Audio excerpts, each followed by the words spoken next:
Here's how much of an increase Social Security beneficiaries can expect to get now based on the most recent data that was released. I'll give you a quick little hint. It's looking very suspicious in my opinion for the reasons that I'm going to share with you here in this video, as well as I will be giving you real and practical dollar amounts so you can see what this would actually look like in regards to monthly benefit checks. Now I also do have this information right here, which I'm going to pop up in just a second so you can see and read for yourself exactly what this is talking about. It points out some key numbers here that we need to take into consideration that ultimately are used to determine how much of an increase beneficiaries would be receiving. And again, we're going to talk about all of it and what it means for all of us and our monthly benefit checks going forward.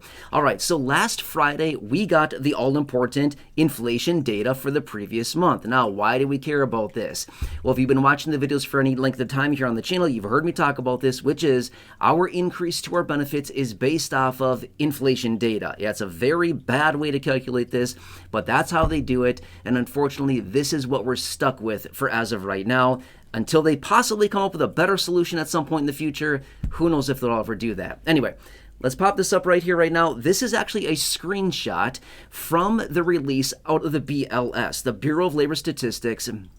It's this big, massive report. This is the screenshot that I took out of kind of the middle of the document. It's not really the middle, it's down in the document. Anyway, the key number that we want to look at is the one that says Consumer Price Index for Urban Wage Earners and Clerical Workers, otherwise known as CPIW. That is the data that they use to determine how much of an increase to Social Security benefits beneficiaries will be receiving, okay?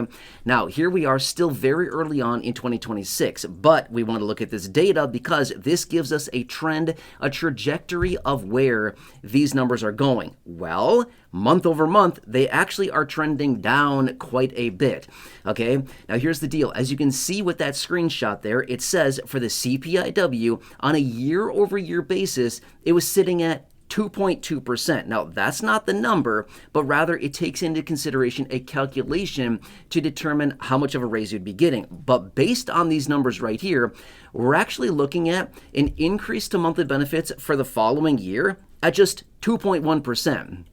Now, what's super interesting about this is about a month ago, we had this same data that comes out. This data comes out one time per month, okay? And it gives us the inflation data for the previous month. A month ago, when we got this data, we were looking at a projected increase to benefits somewhere around 2.4 to 2.5%. Now we're sitting at a 2.1% projection going forward. Okay, that seems very suspicious that it came down that much in just a 1 month period of time, okay?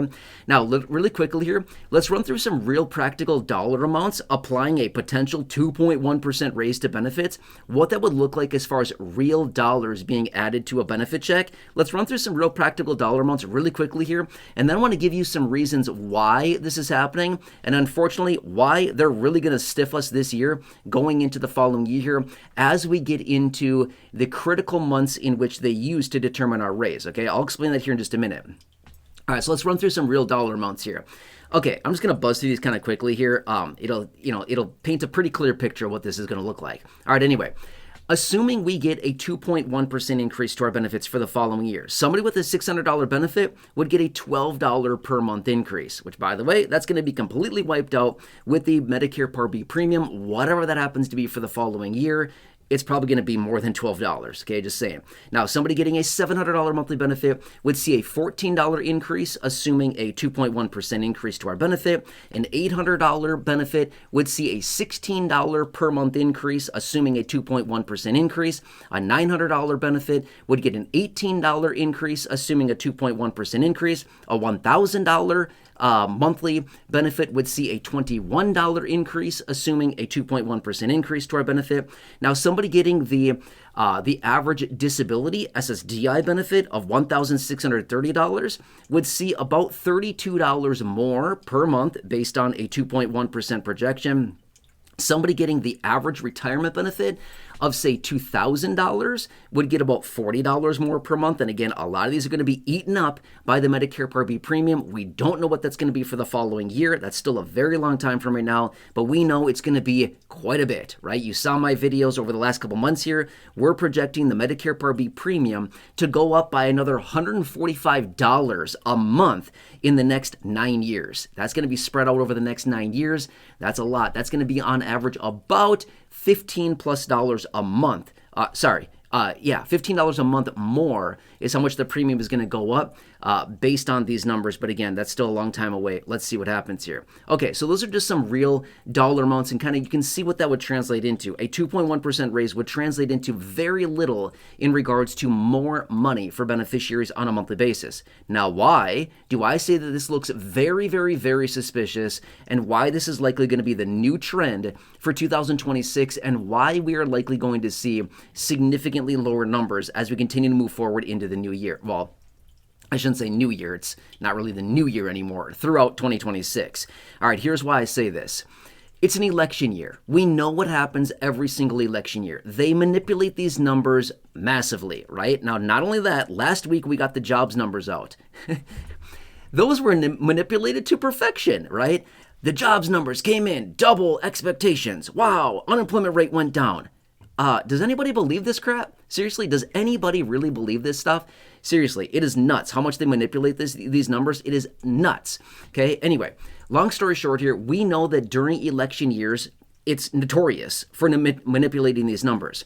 Unfortunately, this is also going to be showing up in the inflation data. We're already starting to see that. Inflation data being manipulated in a massive, massive way. To see a huge drop in just 1 month, it's not really how it works. It's not really how it works, especially when we've seen literally stagnant inflation for the last 2 years, whatever it happens to be.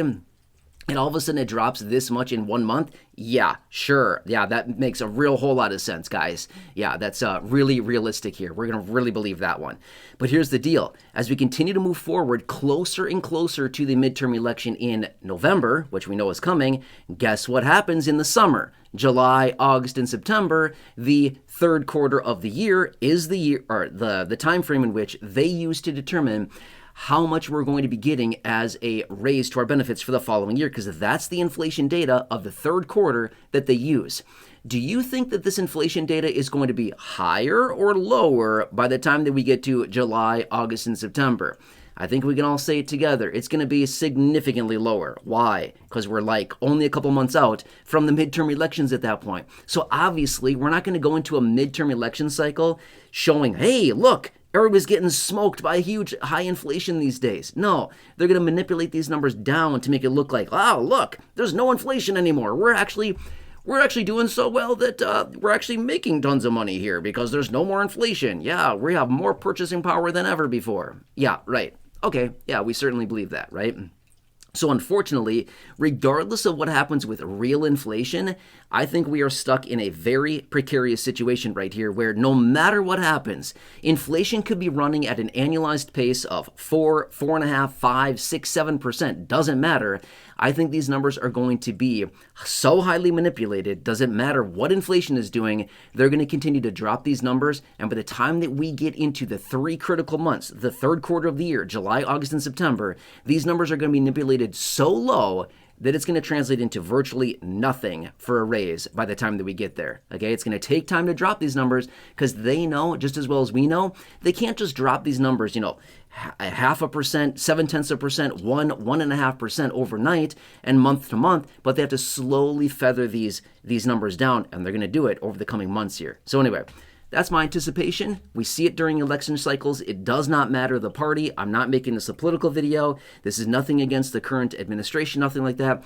Every single election cycle, they do stuff like this, and it's super annoying because at the end of the day, it impacts beneficiaries in a huge, huge way. Anyway, hope this helps you out to understand the situation here. This is based on the most recent inflation data that we just got out last Friday. I also mentioned the jobs data, which we got out last Wednesday. Let's see what happens here going forward. I'll continue to keep you posted with everything going on. I know it's a very, very busy and confusing time. If you have not done so, please consider subscribing. 100% free. Big subscribe button down below. Please share the video. Big share button right down below as well. Otherwise, check out the well over 6,300 videos here on the channel in the video library. Otherwise, until next time, have a nice day. Take care. Hope this helps you. And I'll catch you again later in the next one.